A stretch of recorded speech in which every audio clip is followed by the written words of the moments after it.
Hello അസ്സലാമലൈക്കും. അപ്പം നമ്മളെ പുതിയൊരു വീഡിയോയിലോട്ട് എല്ലാവർക്കും സ്വാഗതം കേട്ടോ.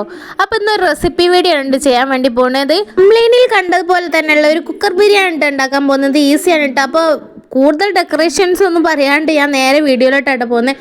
അത് നമ്മൾ കുക്കർ വെച്ച് എണ്ണ ചൂടായി വരുമ്പോൾ നമ്മൾ കട്ട് ചെയ്ത് വെച്ച വല്യുള്ളിയാണ് കേട്ടോ ഇട്ട് കൊടുക്കുന്നത്. ഞാൻ ഇവിടെ 3 വല്യുള്ളിയാണ് കേട്ടോ എടുത്തുള്ളത്. അതായത് മീഡിയം സൈസാണ് കേട്ടോ എടുത്തുള്ളത്. ഞാനിവിടെ ഒരു നേരത്തേക്കുള്ള ബിരിയാണി ഉണ്ടാക്കുന്നത്, അതുകൊണ്ട് തന്നെ എല്ലാ സാധനങ്ങളും കുറച്ചാണ് എടുത്തിട്ടുള്ളത്. അപ്പം നിങ്ങളെ ക്വാണ്ടിറ്റി അനുസരിച്ച് അതേപോലെ കുക്കറിൻ്റെ അളവ് അനുസരിച്ച് നിങ്ങൾ എടുത്താൽ മതി കേട്ടോ സാധനങ്ങളൊക്കെ. ഞാനിവിടെ ഈ 2 ലെഗ് പീസും അതേപോലെ ഒരു 5-6 ചെറിയ പീസ് ചിക്കൻ ആണ് കേട്ടോ എടുത്തിട്ടുള്ളത്. ഈ ഒരു ഗ്ലാസ് 1.5 ഗ്ലാസ് അരിയാണ് എടുത്തിട്ടുള്ളത്.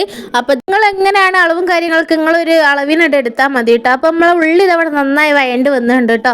ഉള്ളി വാടാൻ വേണ്ടി കുറച്ച് ഉപ്പ് ഇട്ട് കൊടുത്തിട്ടുണ്ടായിരുന്നു. അപ്പോൾ ഇതൊന്ന് ഒരു ഹാഫ് വഴണ്ട് വരുമ്പോൾ നമ്മൾ ഇഞ്ചിയും വെളുത്തുള്ളിയും പേസ്റ്റാക്കി വെച്ചിട്ടുണ്ടല്ലോ ചതച്ചത്, അത് ഇതിലേക്ക് ഇട്ടെടുത്ത് നന്നായി ഒന്ന് മിക്സ് ചെയ്തെടുക്കുന്നുണ്ട് കേട്ടോ. അതൊന്ന് ഒരു പച്ചമണം മാറി വരുന്ന സമയം ഞാനിതിവിടെ കട്ട് ചെയ്ത് വെച്ചാൽ സവാള ഉണ്ടല്ലോ, തക്കാളി ഉണ്ടല്ലോ, അത് ഞാനിവിടെ 3 എടുത്തുള്ളത്. അതും ഒരു വലിയതല്ല, ചെറിയ തക്കാളികളാണ് കേട്ടോ 3 എടുത്തുള്ളത്. അതും കറിവേപ്പില ഇട്ട് കൊടുത്ത് നന്നായി ഒന്ന് മിക്സ് ചെയ്ത് തന്നെ കൊടുക്കുന്നുണ്ട് കേട്ടോ. അതൊന്ന് വഴണ്ടി വരുന്നവരെ വെയിറ്റ് ചെയ്യണേ. അതൊന്ന് നന്നായി ഒന്ന് വെന്ത് വരുന്ന സമയത്ത് നമ്മളിവിടെ പച്ചമുളകാണ് കേട്ടോ എടുത്തിട്ടുള്ളത്. ഞാനൊരു 4-5 പച്ചമുളക് എടുത്തിട്ടുണ്ട് കേട്ടോ, കുറച്ച് സ്പൈസിൽ ഉണ്ടാക്കാമെന്ന് വിചാരിച്ചിട്ടാണ്.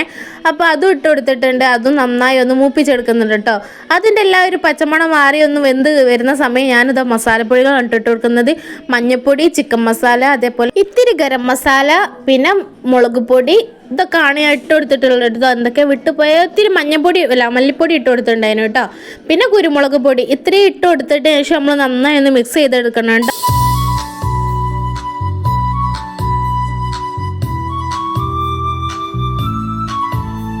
നമ്മൾ ഈ മസാല ഇട്ടതൊക്കെ ഒന്ന് വെന്ത് വന്നിട്ട് ആ പച്ചമസാലൻ്റെ മണമൊക്കെ ഒന്ന് മാറി നന്നായുള്ള സ്മെല്ല് കിട്ടുന്നുണ്ട്. ആ സമയം ഞാനിത് അവിടെ തൈരാണ് ഒഴിച്ചു കൊടുക്കുന്നത്. അതെല്ലാം നിങ്ങളുടെ ഇഷ്ടത്തിനനുസരിച്ചുള്ള പുളിയുടെ അളവിൽ നിങ്ങൾ ചേർത്ത് കൊടുക്കുക കേട്ടോ. ആ സമയം ഞാനതൊരു ചെറുനാരങ്ങയുടെ പകുതി എടുത്തിട്ട് ഒന്ന് പിഴിഞ്ഞ് കൊടുക്കുന്നുണ്ട് കേട്ടോ. അപ്പോൾ അത് നന്നായി ഒന്ന് മിക്സ് ചെയ്തെടുക്കുന്നുണ്ട്. നമ്മൾ സാധാ നോർമൽ ബിരിയാണി ഉണ്ടാക്കുമ്പോഴുള്ള മസാല ഉണ്ടാക്കുന്ന രീതി തന്നെയാണ് അത് ഞാനിവിടെ ഉപയോഗിച്ചിട്ടുള്ളത്.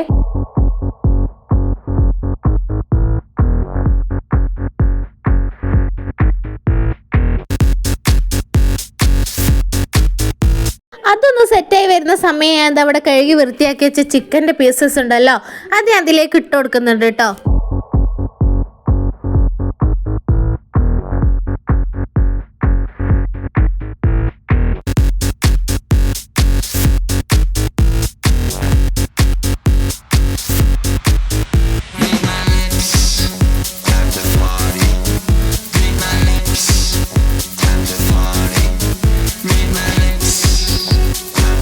നന്നായി മിക്സ് ചെയ്ത് ഒരു 5 മിനിറ്റ് ഞാൻ അടുപ്പിൽ വെച്ചിട്ടുണ്ടായിരുന്നു കേട്ടോ, സിമ്മിൽ. അത് കഴിഞ്ഞൊന്ന് ഞാനിവിടെ നമ്മൾ അരിയുടെ അളവിന് ഞാനിവിടെ ഒരു ഗ്ലാസ്സിന് 2 ഗ്ലാസ് അളവിലുള്ള വെള്ളമാണ് കേട്ടോ എടുത്തിട്ടുള്ളത്. ആ വെള്ളം ഞാനിത് അതിലേക്ക് ഒഴിച്ചു കൊടുക്കുന്നുണ്ട് കേട്ടോ. ഉപ്പ് നോക്കിയിട്ട് പോരാന്നുണ്ടെങ്കിൽ നിങ്ങൾ ഇട്ട് കൊടുക്കണം കേട്ടോ. നമ്മൾ ചോറിനേക്ക് കൂടി വേണ്ടിയിട്ടുള്ള ഉപ്പ് നമ്മൾ ഇതിൽ ആഡ് ചെയ്യണേ.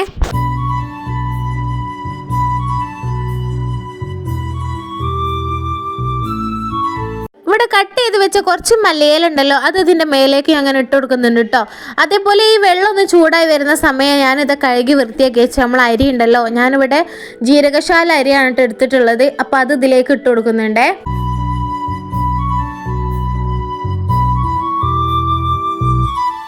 അതൊക്കെ സെറ്റായി 2 വിസിൽ വന്നപ്പോത്തിന് നമ്മളെ ബിരിയാണി ഇവിടെ റെഡി ആയിട്ടുണ്ട് കേട്ടോ.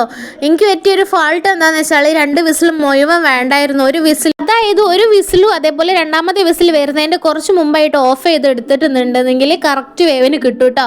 അപ്പോൾ നിങ്ങൾ ട്രൈ ചെയ്യുമ്പോൾ അതേപോലെ ഒന്ന് ചെയ്ത് നോക്കണേ. എനിക്ക് പറ്റിയ ചെറിയൊരു പാളിച്ചാണ് കേട്ടോ അത്, എന്നാലും കുഴപ്പമില്ല. അതിന് ചൂടണഞ്ഞപ്പോൾ നല്ല ടേസ്റ്റിൽ തന്നെ കിട്ടിയിട്ടുണ്ടായിരുന്നു കേട്ടോ.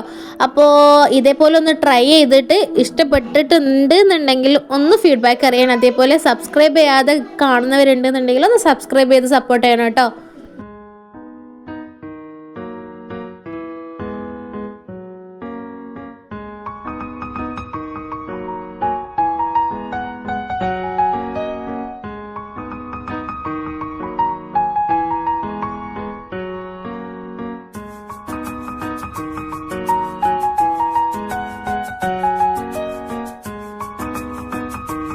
അടിപൊളിയായിട്ടുള്ള അടുത്തൊരു വീഡിയോ ആയിട്ട് വരുന്നതായിരിക്കും. അതുവരേക്കും ബൈ ബൈ.